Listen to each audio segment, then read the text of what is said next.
3, 2. I'm going to do something that is very, very simple in a speech, and it's going to be enough to win the debate. What I'm going to do is to explain to you why on our side of the house you get A, new technology that is essential to all of our lives. B, you get it faster. C, you get it better. In order to do that, I will use a lot of examples. Why? Because it is not only oppositions opposing this motion, but it is also the force of reality. I think that before I start, I should provide two external notes. Firstly, about all of this lie about people now don't care about income, they don't spend anything about marketing, and if they lose, they don't care. Wow, what a lie. Probably the biggest I've heard today. The fact that it is not the only thing that I care about, because not all of my income depends on me raising money through the stock market, does not mean I pay no attention to it. In fact, we think that on both sides of the house, you still have many, many good reasons to make sure that you have income. A, as the CEO, it affects directly your salary and your bonuses. B, you have the legal obligation to do what's best for the shareholders and make as much money as you can for them. C, you don't want to keep selling parts of your company that at many times it is something that you have worked all your life to establish to other people, because you want to keep control, you don't want to be bought out, and you want to control the destiny of your own company, and because you don't want to be dependent on people investing you in the private market and having to pitch all the time all around the world. But secondly, don't let them get away with this crazy concession that they give us when they tell us they don't care about innovation. They literally tell us we don't care about Uber, it is not essential. These are things that will happen only on our side, and they are very, very valuable.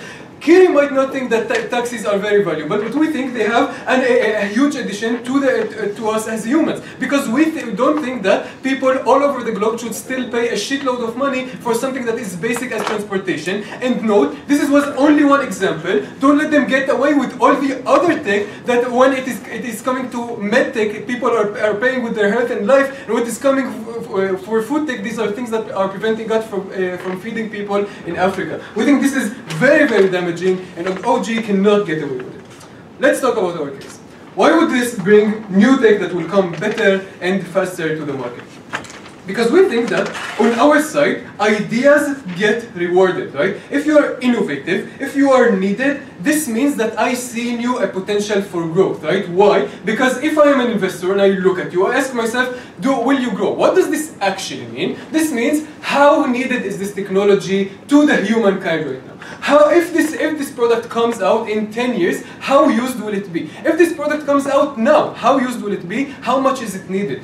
On the comparative, what they value is not future success and how much it is needed, but rather your performance in the past. Why is this very, very problematic? A, this is still very, very risky. Note, all of the case wants to avoid risk, right? We have seen many, many times that past incomes do not say anything about future incomes. We have seen it with Meta stock crumbling 25% in one day this year. We have seen Netflix, that was seen as the biggest streamer, also having like their income down. This is not something that that takes out the risk out of the factor. But the bigger problem is that the only innovation that you get on their side of the house is not new innovation by new entrepreneurs, but rather you depend exclusively on what big tech companies want to invest in. Why is this very, very damaging? A, sometimes they have perverse incentives that will actively harm our society. Let's give an example in order to understand that. In the 90s, General Motors bought a bunch of EV companies that had patents to develop EV vehicles that would reduce the climate change immensely. They did it in order to kill the patent because they were selling Ford that was more profitable to them. This is an incentive that has caused literally the death of millions of lives because of the change of climate change, where we could have had EVs coming 20 years before now. This is very, very damaging. But secondly, in cases where they don't have an incentive to actively kill technologies that are good for all of us, they still will develop in their best case only technologies that are relevant for them. You don't see Amazon investing in EV and climate change, you don't see Amazon investing in food tech, but rather stuff that will make you click on the click buy faster. Not now. What is the comparative? A, you have a good necessary idea, you will get funded independently. Essentially, selling stocks is to raise money, right? I give you parts of my company because I want this money now to invest it in other stuff. This means that the people who came out with this innovative idea get rewarded for innovation and for the essentiality of their idea to the humankind. But secondly, it also incentivizes current big tech companies to invest in innovative technology that on the comparative they wouldn't have. Why is this true? Because they know that now this is what investors value, right? They value innovation and not past performance. What does this lead them to do? Just this week we saw in The Economist an article published about Alphabet pouring billions of dollars into medtech, even though not so many people use it today, but they think this is the future of the medical field, and this is why you get vast economical improvement in medtech that will literally save lives. We think this is the biggest impact that you could get in this debate. Before you go on, yes, close. To a large degree, large companies can take the risk and do something that's slightly dangerous for them in the return, hope for getting large returns in the future. Also, small companies can start by Yes, we don't want them to do things that will bring them immediate return. We want them to do things that are good for the humankind, even though it was not values at day zero.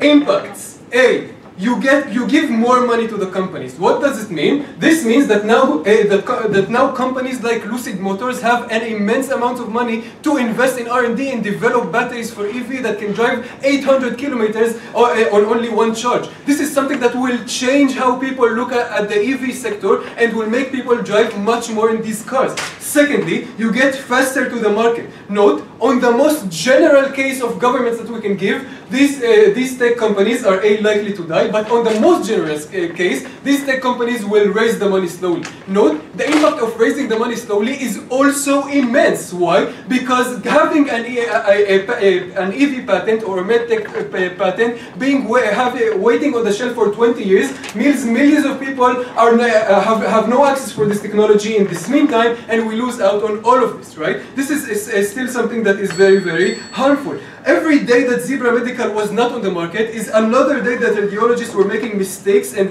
people were dying and paying with their health. Thirdly and lastly, this incentivizes new people to come into the market because now they know you don't have to bring in the financial back to get future funding, but rather only a good idea. For all these reasons, please oppose the motion.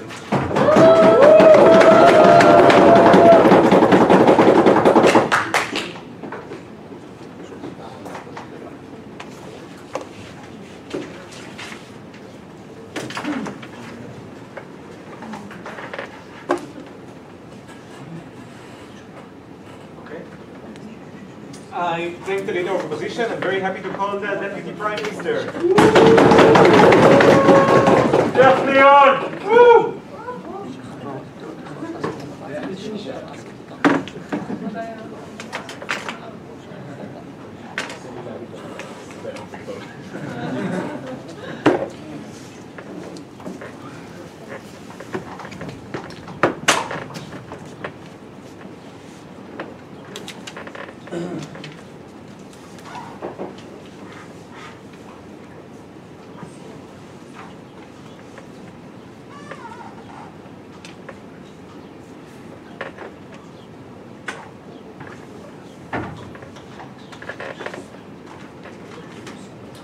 First panel, can I start?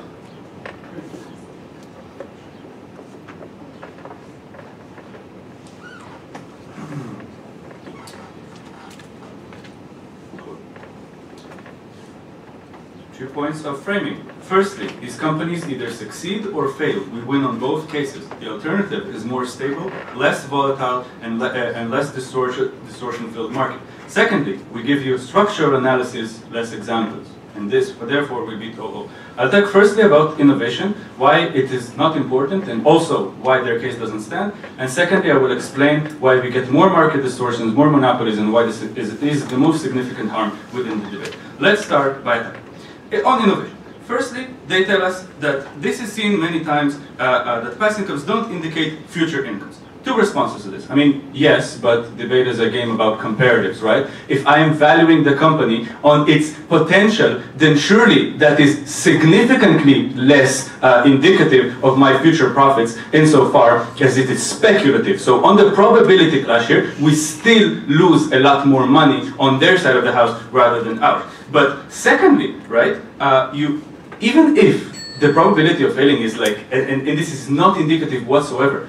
Notice that the companies that make money still have capital in the bank, still have some money in the pocket to recover, even if they're doing badly. This means that significantly we are much more able on our side of the house to get our companies on our counterfactual out of harder situations, while on their side of the house, if they are fucked with loans and they default, they also don't have any money because they were never profitable, which means that they cannot pay back shareholders, they cannot pay their employees, and everything is comparatively much worse. Please be comparative within this debate. The second thing that they say here is that, oh, we will have no incentive to actually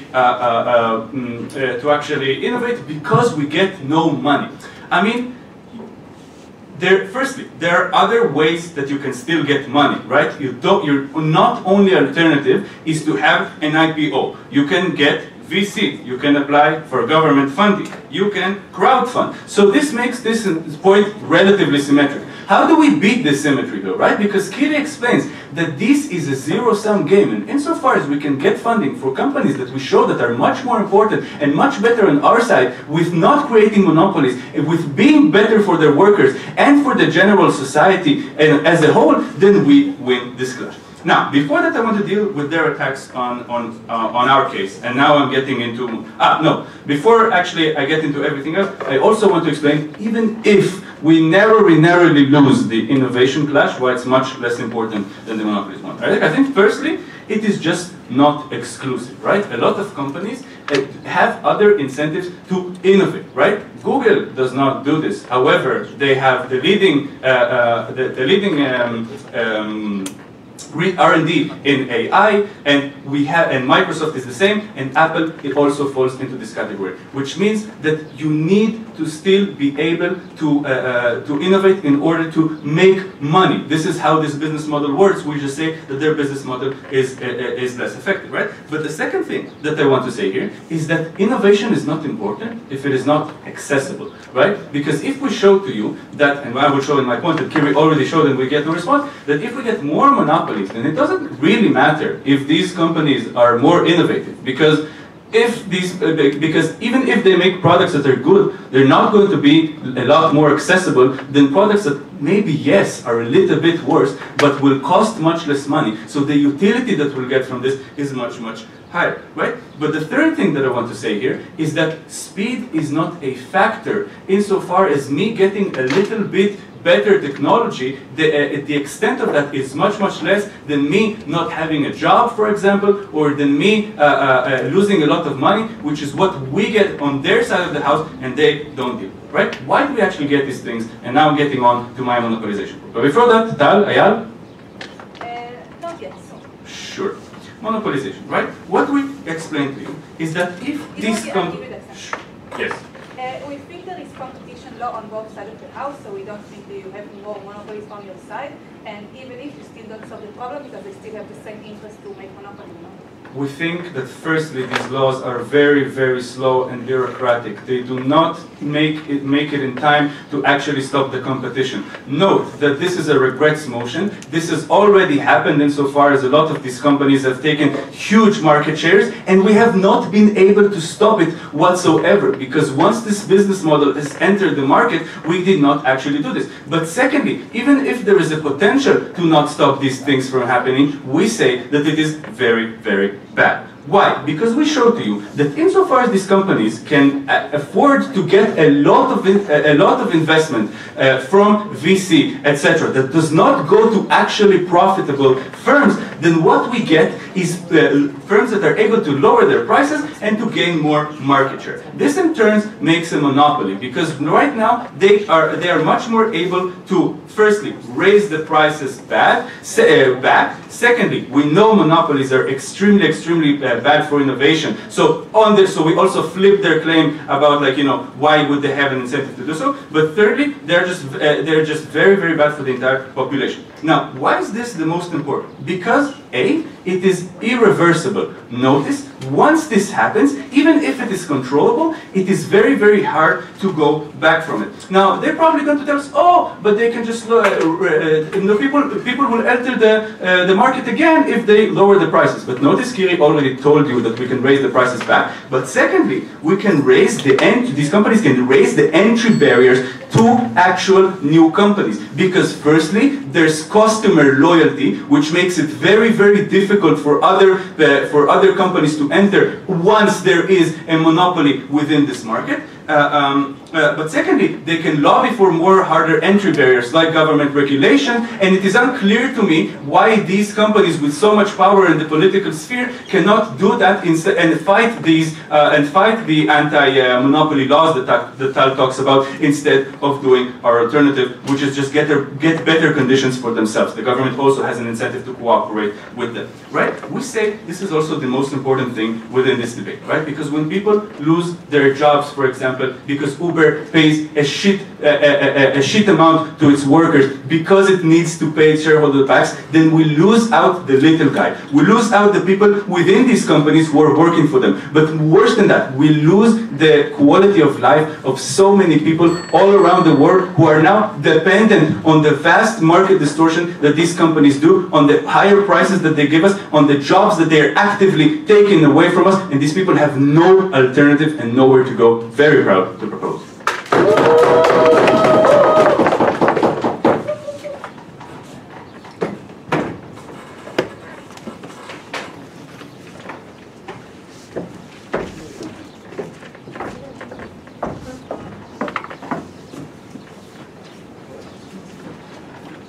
I thank the Deputy Prime Minister and happy to call Deputy Leader of Opposition.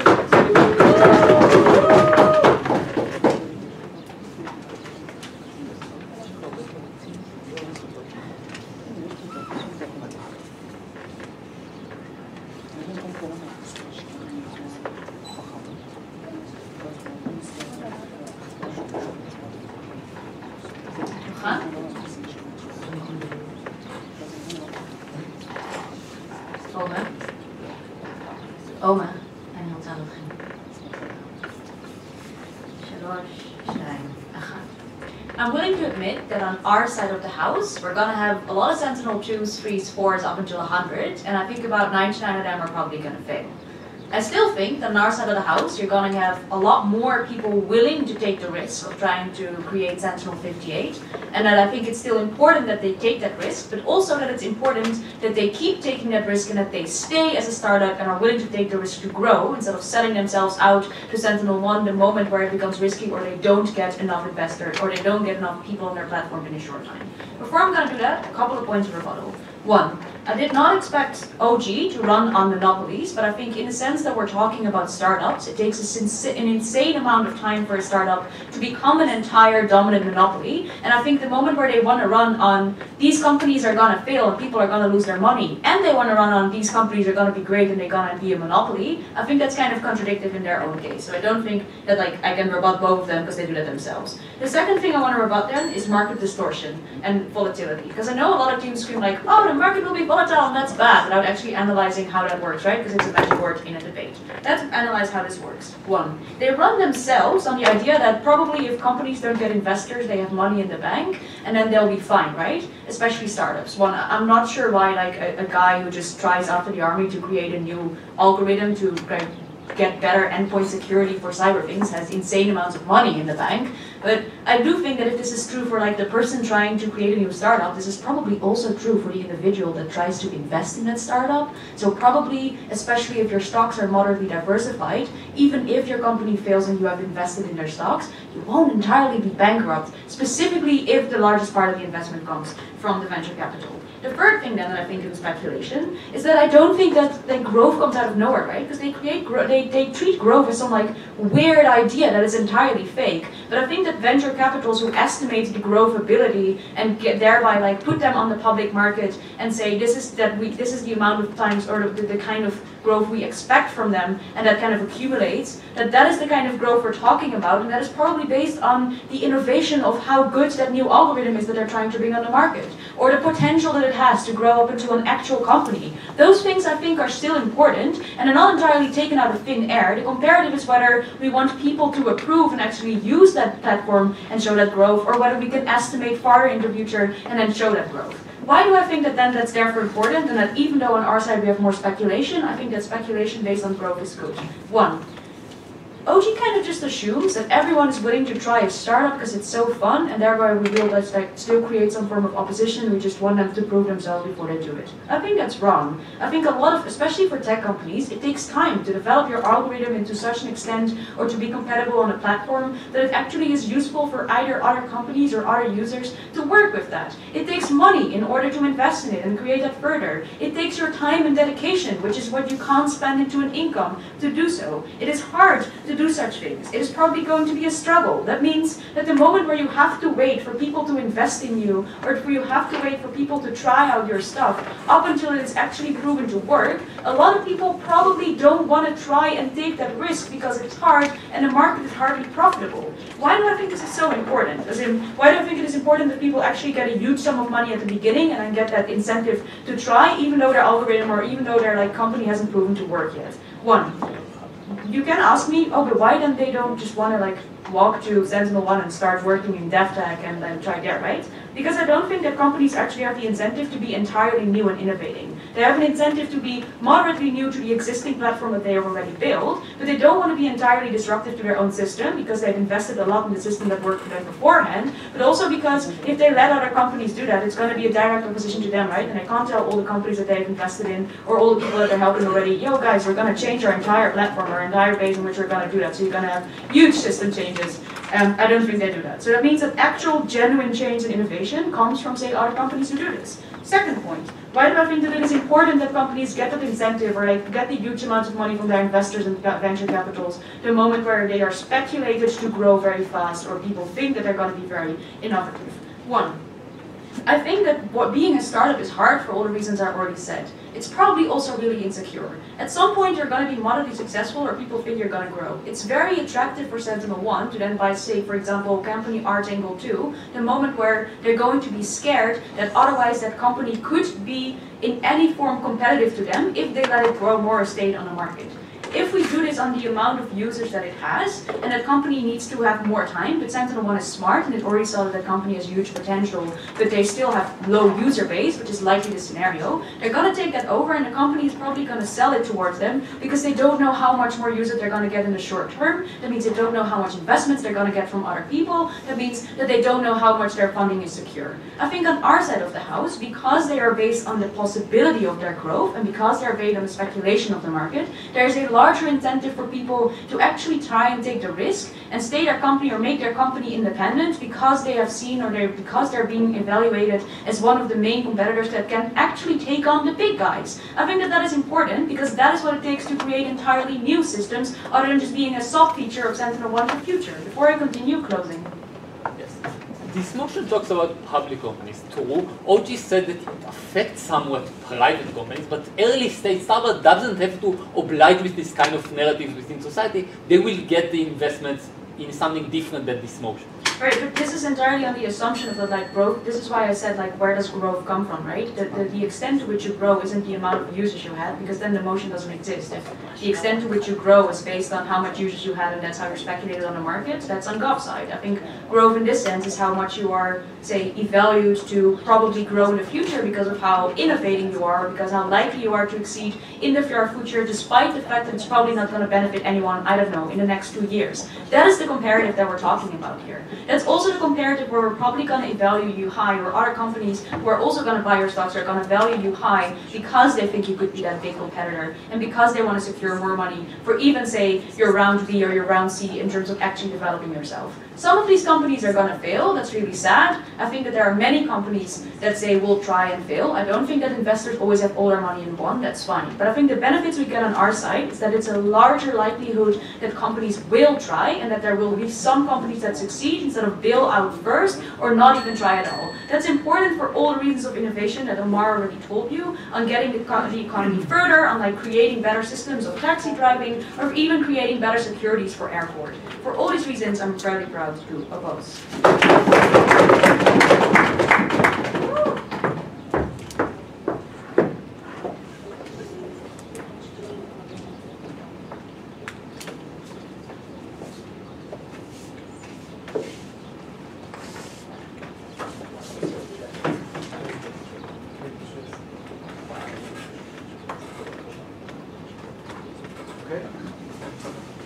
I thank the deputy leader of opposition. I'm very happy to call the member of government.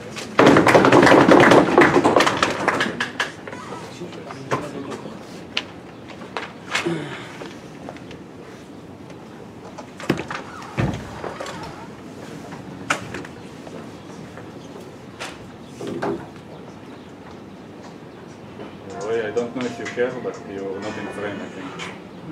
אני לא יודע אם אכפת לך, אבל אתה לא בפריים ככה. לא בפריים? אז תן. רגע. אם נגלה אחר כך שכן היית בפריים, אני מתנצל מאוד. מה? אם נגלה אחר כך שכן היית בפריים, אני מתנצל. אז זה הצד יותר טוב שלי. May I? Yes. Yes, you may. Starting in 3, 2, 1. Innovation is not mutually exclusive in this debate, and we think that and we accept that in opposition side it will be maybe a bit faster innovation, but we think that it will be to some extent. We think that still have a lot of incentive to investigating new fields, but it will be much more carefully. And we think that this is important because if we are showing that in our side the economy will be much more stable and we have much less public funded money that we are losing, we think that this is much more important in this debate, and this is what we're going to show you. This is what we're going to show you.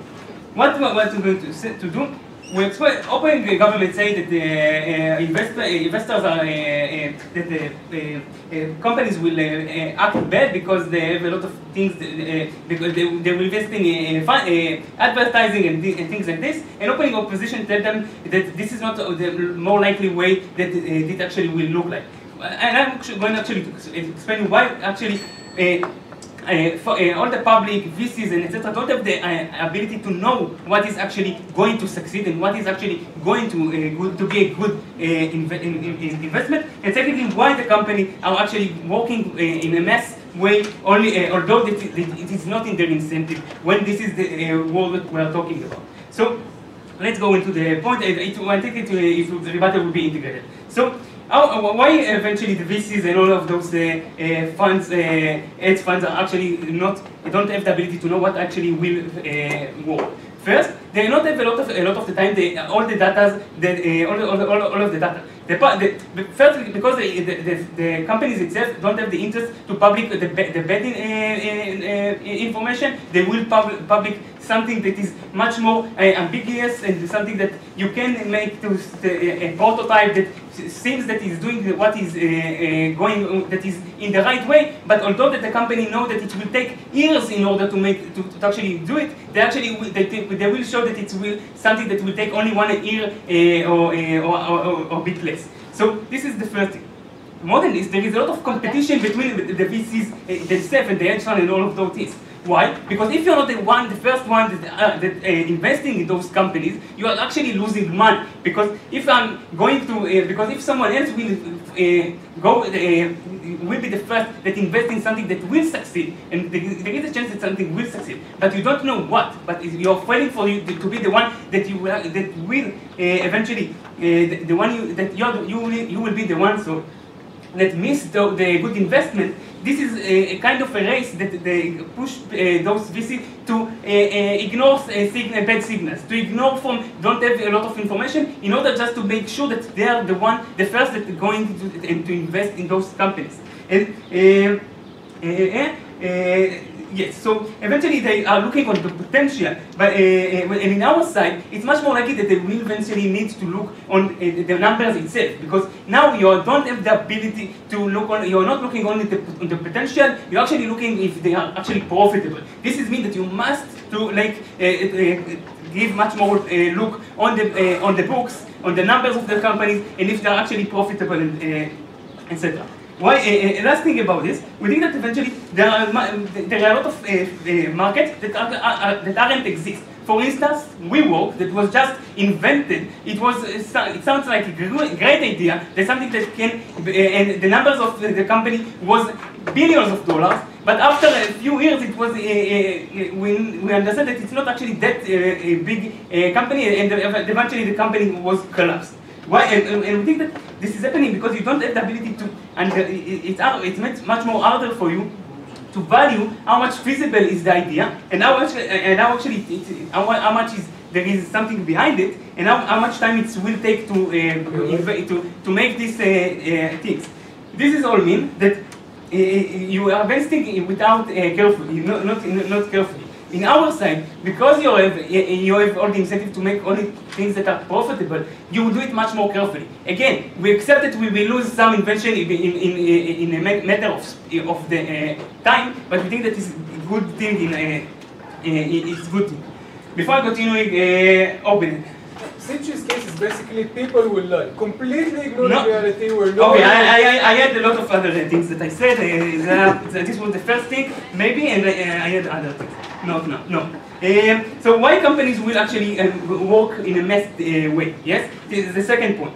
First, because when this is the market, if I am not the first that going to a new field, that I'm not going to expand to Asia or other things, that is, although it's not the most important thing, that it's not the economic right thing to do for me as a company. But I know that if I won't be there first, maybe I will lose this market in the future. It's meaning that the company actually taking much more risk in our side because they don't have any other alternatives in order to succeed. This is the point that companies are lowering the prices so much, as opening opposition said, but we're explaining why actually they are doing it. They are doing it because if they won't lower the prices, they won't have the ability to enter to the market from the first place. And this is the point that they are doing things, although it's not very smart to do. Secondly, in order to succeed, I must to get those investments, yes, from the hedge fund and all of those things. This is the point I have incentive to show numbers that are messed, and I played with them a bit. It's not lying, but it's, maybe even if it's lying, this is happening to some extent. But more than this, this is giving me the incentive to go to a new field, although I don't know if it's actually feasible and if it's actually I can do all of those things. What does it all mean? It means that it's much economically is much more vulnerable because in time of crisis, like in the inflation, like in Corona, 2008, the 2001, and etc. There are a lot of crises, and they are becoming much worse because the company are not. A lot of companies are now are in crisis. And eventually, the recession that we have in the market is much longer. We think that this is bad by itself. But more than this, we think that when we are losing money, this is the money of all of us. When hedge funds lose money, it's the money, it's the pension of all the people. It is people are eventually lose all the money that they invest in the stock market. This is a lot of the time, all the saving that they have. We think that this is a huge impact on people's life and on the ability for them to have a better life. Because of this, we think that this is very bad things call you to pop out.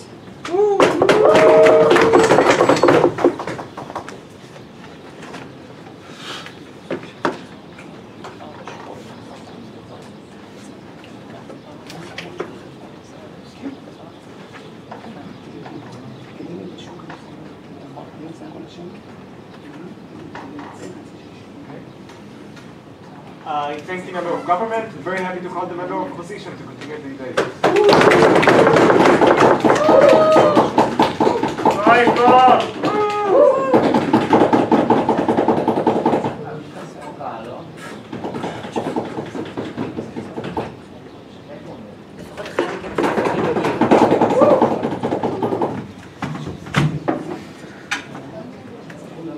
clearly audible? Yes.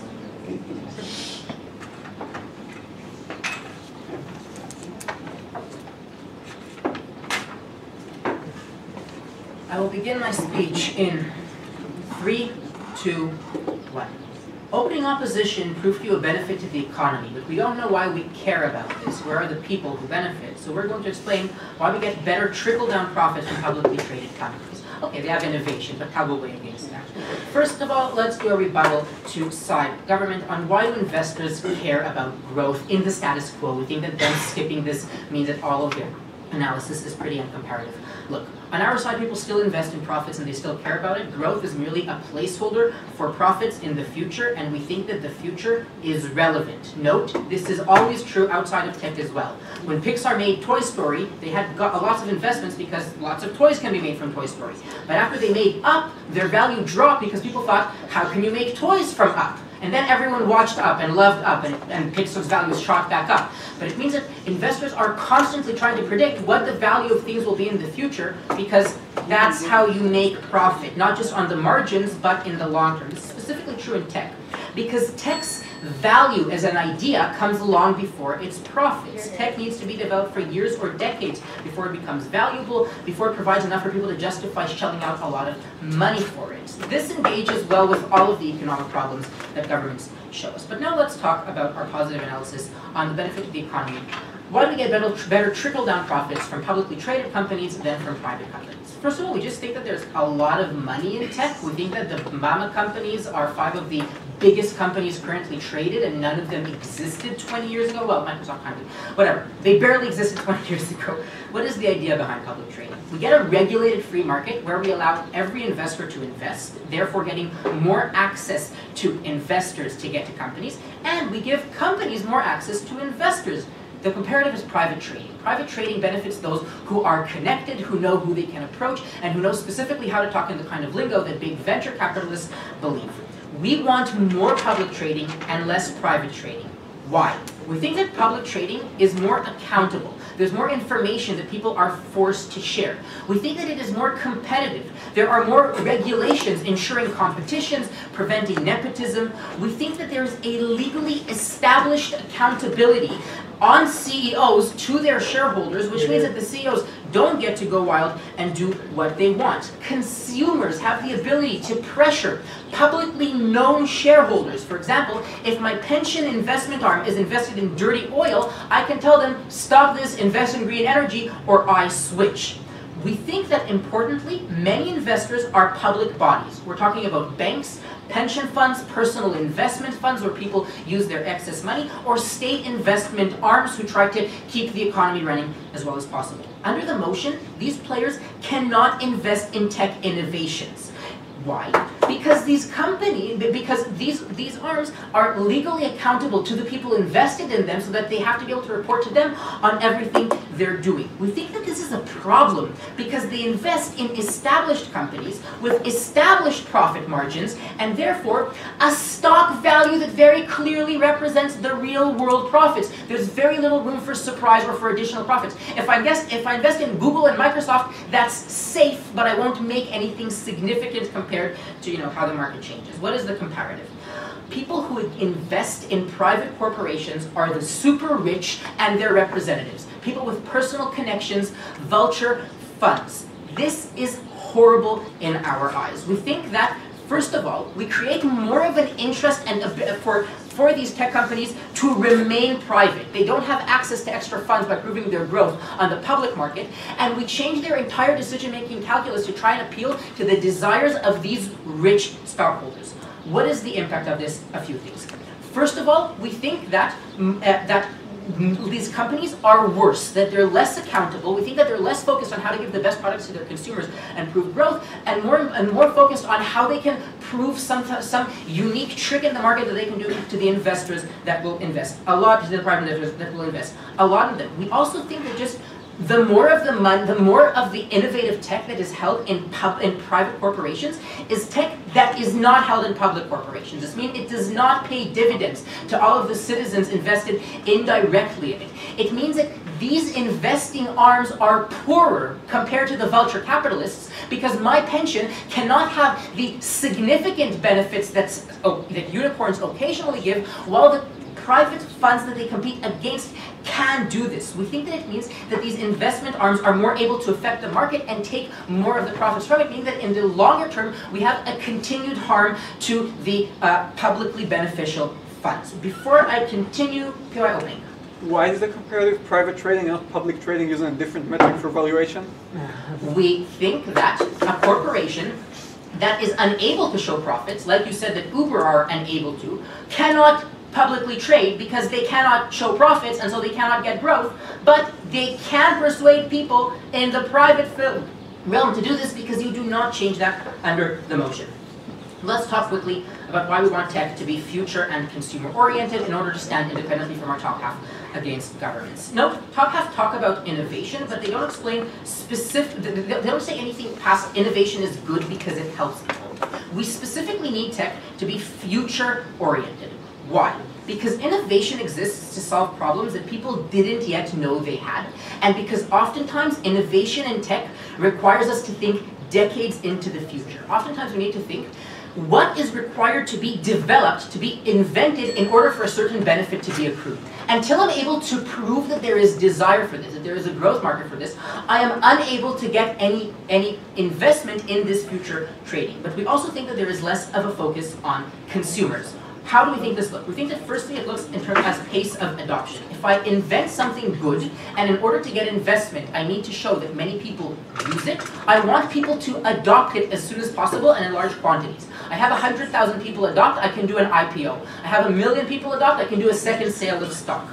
On the comparative, people only want to go out to market when they have the most profitable service they think that they can use. But secondly, we also think that we have avoidance because consumers are fearful from adopting new services and devices outside of a small amount of early adopters. Now, we're already told by government there's campaigns and broad messaging, and we think that's great. We want to let people know about the innovations that are being created because it means that the investors care about what the consumers need, that they're more aware of them, and they constantly receive feedback. They want to make products that preserve people over time, so they care about what their consumer bases think. Because we get better technology and the profits from it are divided more equally, go with closing opposition.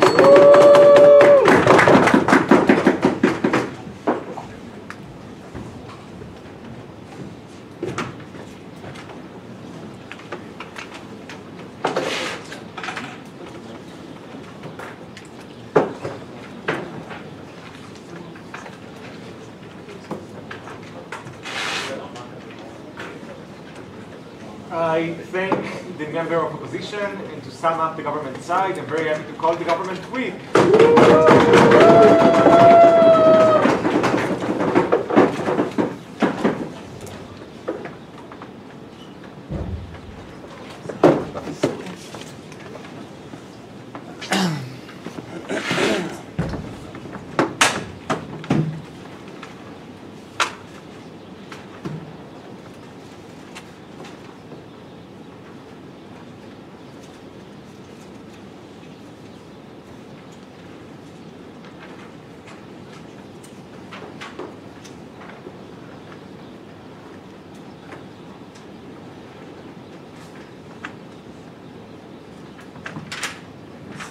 Sorry.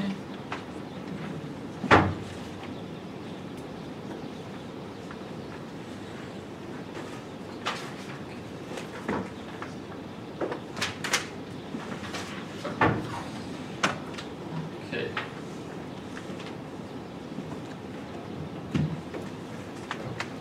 I will start my speech in 3, 2, 1. I think that the most important thing in this debate is the stability of the companies that we invest in. I think without stability, the market simply collapses. We get mass slash innovation because people are afraid to invest more. And I think it's basically the most important. People lose their jobs, people lose their savings. It affects their life much more than all of the other things. I think that we are the teams that showed it in the best way. This is why we're going to win this debate. Okay.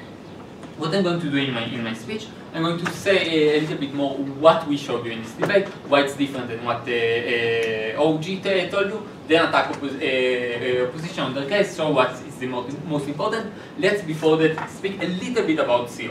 Now what CO is telling us is that companies will remain privatized for longer time. I'm not completely understand, even if they prove it to the largest extent that they can, I don't think that it's that important, right? Maybe, I agree with them that maybe like the innovation better being like Google or Microsoft or things like that, but it's not that much better. It's better to a degree, and I don't think that it's more important than people losing their jobs or things like that. But the second thing that I want to tell you is that you need a lot of, like as they said, you need, in order to become profitable to a large extent in those kind of Uber kind schemes where you try to take a lot of the market and then becomes profitable, these are schemes that take longer time. Meaning that these companies are likely to try to get buyouts very early in the stage, or they will try to get move slowly into a into a profitable thing. They are not likely to remain privatized too longer time because they are not going to get money for infinite amount of time. Meaning they are likely to change their ideas in a bit. Meaning we're not going to see like Uber in the same way. We're going to see Uber going differently than what it went. Okay, so what did Roy show? What he showed you is people and VCs and the public can't really know how to invest correctly when the metric to invest is growth potential. It explains you why the data that they have is not very reliable, because the data that they have is usually the person who publishes is the companies themselves, meaning that they are likely to show you the data in the best possible way. On our world, when you judge them based on the metric of profits, they can't hide it in data. On their world, they can hide it in a large extent. But the second thing it shows is that even if you know, and this answers the POI from about life. But the second thing it shows that even if these people had the knowledge, they have a lot of race to the bottom in order to invest in these companies first, because they think that their growth value is going to rise up, or they are afraid of it. And then when other people invest in it, then the stock price goes up, and then they want to do it as fast as possible. They want to do it before other companies doing it, not now. Meaning that they are likely, and the third thing is that the metric that they are basing on is like growth potential, meaning that even if they see growth potential for like 1 year, 2 years, 3 years, but then they see that the company wants less, they will still want to invest in the short term and then take the money in the long term, and meaning we are still going to get investment in these companies by a lot of people. But the second thing that Roy analyzed you, and this is completely new to OG. Second thing that Roy analyzed you is why these companies are going to make worse choices because it's true. OG told us that they are going to get risk averse, they are going to not do this kind of thing. But Roy explains to you why when they have to do it first, when they can't wait for other people, because then you can tell that you have growth potential. This is the point where he actually proves the mechanism in a much better way than the assertion that we got from OG. Now, and I think that the OG themselves agrees that the market stability is more important than the monopolies themselves, but if not, why is it more important to my idea? We have somewhat of ways to deal with monopolies. I think that to the amount that the monopolies will hurt society, then the other startups or other companies can come into this field and compete with them. I don't think that it's that important, but the last thing is, no, I think it's more important because people lose their jobs, companies lose their money, and it's more important than somewhat people pay a little bit more money on things. Before I continue, yes, So both governments concede that they will lose an innovation, but they don't explain why our impact on like developing better life-saving technologies No, I didn't concede that we are losing on innovation. I'm sorry, I didn't concede to it. Now let's talk about innovation. Let's talk about innovation. I think that all of opposition teams agree that to a degree, the large companies can do innovation to a certain degree. They have the pockets deep enough, and innovation is likely to cause you to make profits in the future. Meaning Google can, in both worlds, invest in like medical technology, because they know that if they are going to be successful, then they are going to get much more earnings to it in the future. The second thing I want to talk is about small companies, that they can start by little. They don't have to, like, maybe their growth won't be as large in the beginning, but they will do something innovation that is like small, and the innovation still is going to happen in that path. The third thing, and this is like crucial, I think that, and CEO agrees with that, innovation is not always good. Innovation can be bad. To an extent, NSO, the Israeli companies that was super innovative in their ability to use their military technology in order to control citizens, is an innovative companies. This is company that gets funded under opposition side.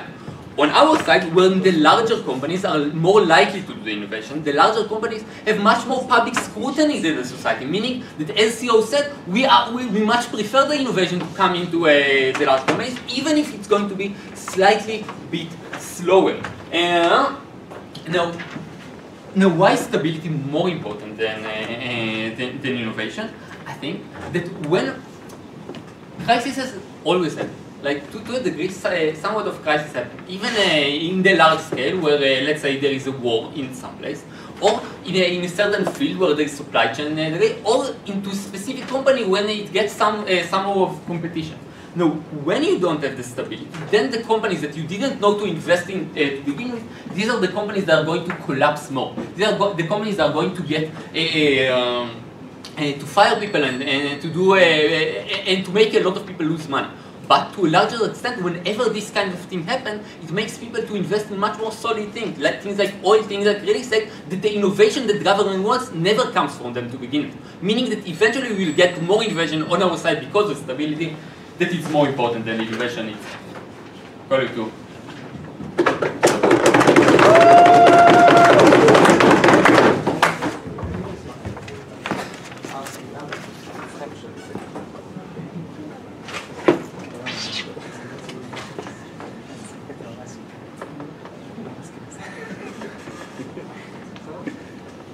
I thank the government week and some of the opposition side and the debate as a whole. I'm very happy to call the opposition week.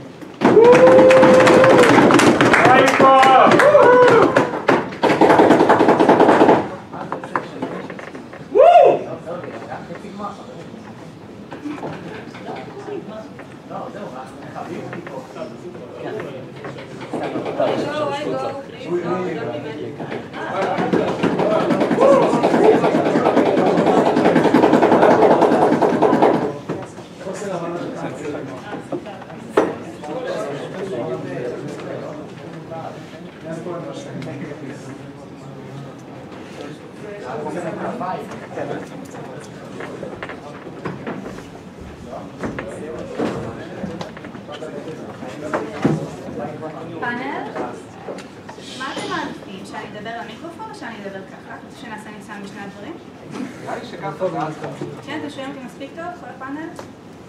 כן.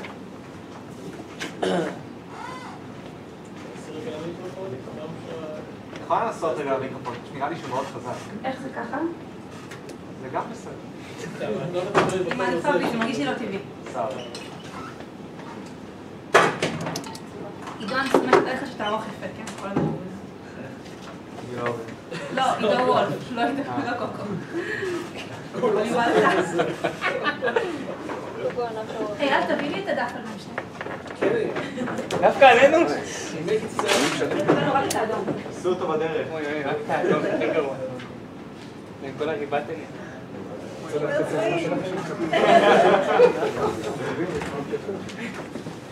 עם אמר כן. זה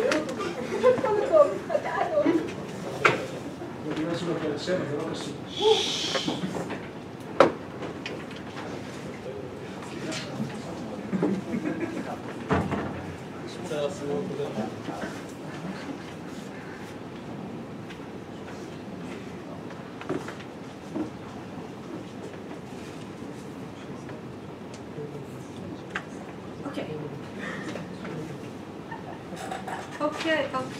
Okay. Dear panel, hope you're okay. I begin in 3, 2, 1. Two questions in the debate. Firstly, how do companies behave tomorrow? Secondly, how it affects innovation, and do we need to be in public companies is different from private companies. For that, one external rebuttal, they tell us that if a company is successful, they won't stay privatized for long because there they won't get money. Of course they will, because definitionally, by on your side, they don't get money unless they have a product which really works. To tell you if it's for a long time, they don't have a product that works, they only have an idea. Secondly, if they capture most of their capital when they are in the private stage, you don't have any incentive to become public. My incentive to become public is to raise capital. If I manage to raise capital when I am private, I don't have any incentive to become public later on. Okay, now let's get into the clashes. First, I want to begin with how companies behave and just take this clash out. What do we get from OG? We get predatory pricing, which creates monopoly, or in contrary, causes them to collapse. Several responses. Firstly, I don't understand how we solve predatory pricing. Even if there's this problem, which I don't think there is because competition law and a lot of regulatory agencies work against this every day, there is still an interest to create monopolies. I still wait for me to make money. Like, I don't understand why I don't have an incentive to just crush my competition in any way. Secondly, even if it's called monopolies, I just don't care, yes? I think looking what it's good for the public is a good thing. If the monopoly later becomes bad, then it creates a place in the market for another company to come. By having the mechanism of I can show potential for growth, this is what allows me to fight monopolies. Because if I show a venture capital, if I show an investor that their business model is unsustainable, and that if I do come in the market because they're monopoly, they won't be able to oppose me, then I can come and break the monopoly. On their side of the house, it's impossible because then the monopoly will crush me every time. About the companies collapsing, several responses. Firstly, those are public companies. There is information. We think most investors are investors from public sectors. We have a lot of company. Second, likelihood. I think once one company collapses, it causes all of the market, all of the investors, all of the people to have a lot of awareness to this problem. This causes people to be really careful in how they invest. I think there is no likelihood that many companies will collapse because if it happens just once, everyone's time to become careful. And finally, I think if someone just throws their money and invests frivolously, I really don't care about him. It's their problem. Learn how to behave better. If it's like private people and if it's public people, let's get into answering CG because it's also the same thing. What do they tell us in CG? It's basically they do deeper on OG, not. Okay, I won't say anything. They do deeper. What is the things they keep? They tell us, firstly, there's no way to know it will succeed because there is, firstly, no information because they have an incentive to lie, to exaggerate, stuff like that. Secondly, there are new stuff and not going to succeed. This causes frivolous investments. Several responses. Firstly, this motion is specifically about public companies. This is because the A team is extremely smart and they know that public companies have laws about what I have to publish and what I don't have to publish. And they didn't want to talk about a place where I can hide and lie and do all of the stuff. It's defined by law. I have to show my plan, I have to show my data, I have to show all of my stuff. So I think it's untrue. Secondly, note about who they talk about.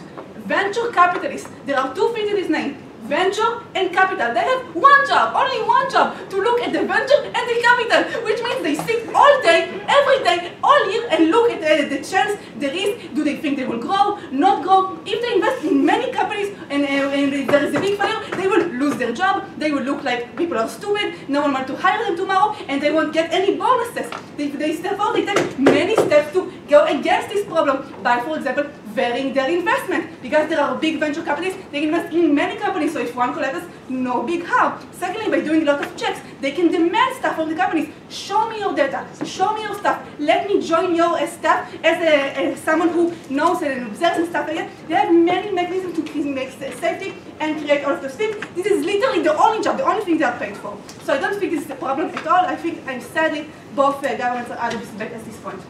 Okay, now let's talk about innovation and do we need this again private companies. I think sadly that following the trend that OG lays to them. Because I think OG quite smartly says it doesn't matter if company is public or private, and I will say, okay, let's go and party with this. But this is the motion, and the A team again is extremely important. They wanted us to talk about public companies. Why do we think it's the best extension and wins the debate? First, I want to weigh against OO. We take OG on their strong side, yes? They tell us there will still be some investment or investment in good things. We say, we agree, there is investment just come from different actors. Aiyal tells you the delta in the debate. The delta is two ways. Delta is in when it becomes public and and if it becomes public.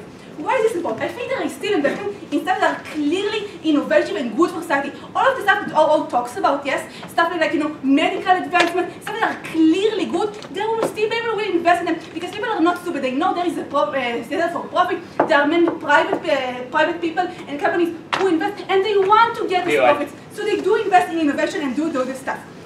What changes Just that I, as a private person, does not have a private doesn't mean not a part of a big corporation, not someone involved in the company. I don't have the opportunity to buy into this new technology, to take part in this, to get the dividends, to get into the login. I am locked out of the market. This is the majority of the public. Why is this win the debate? Firstly, we are more specific to the motion, yes? We literally talk about what changes in the world. Still there is investment in private companies and still they get investment, but we think people don't get it. Second, the size of the impact. We affect just more people who are local, who get smaller pensions, who get smaller stuff. Before I continue, opening. In most cases, innovation means selling a service like cabs or hotels or creating the 50th world AV product. It's not that great of an impact and it doesn't change the world in any meaningful way.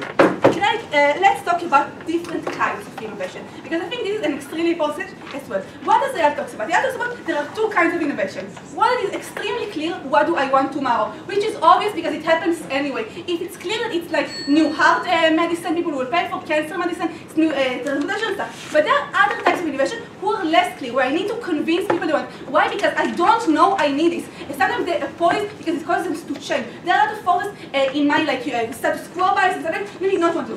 Abramovich takes OG and really flips the point. Because OG tells us they basically brainwash the market into thinking their product is good. Abramovich analyzes why in specific cases of innovation, we have to brainwash the market, otherwise no one will buy into this product. When I give you something that changes your world, not a computer, but go into a new machine that lets you live in something like the Matrix, or lets you get something that changes the way you live, people need to be convinced. Why? Because it's unintuitive, because there is a lot of opposition from forces are against it. What is the impact to prove to you? Unique innovation, not the regular innovation, the boring innovation that we get on either side of the house, because no, if something is a good idea and likely to make profit, someone will invest in it, and there are many private investors. But when something is extremely dangerous, extremely new, changes the world, we need this amount of money. The delta is in the numbers, in the ability to get lots and lots and lots of capital, and to really to incentivize companies to engage in those tactics of the marketing, of the partnership, which causes the public to be convinced, and then we get unique innovation that really changes the world.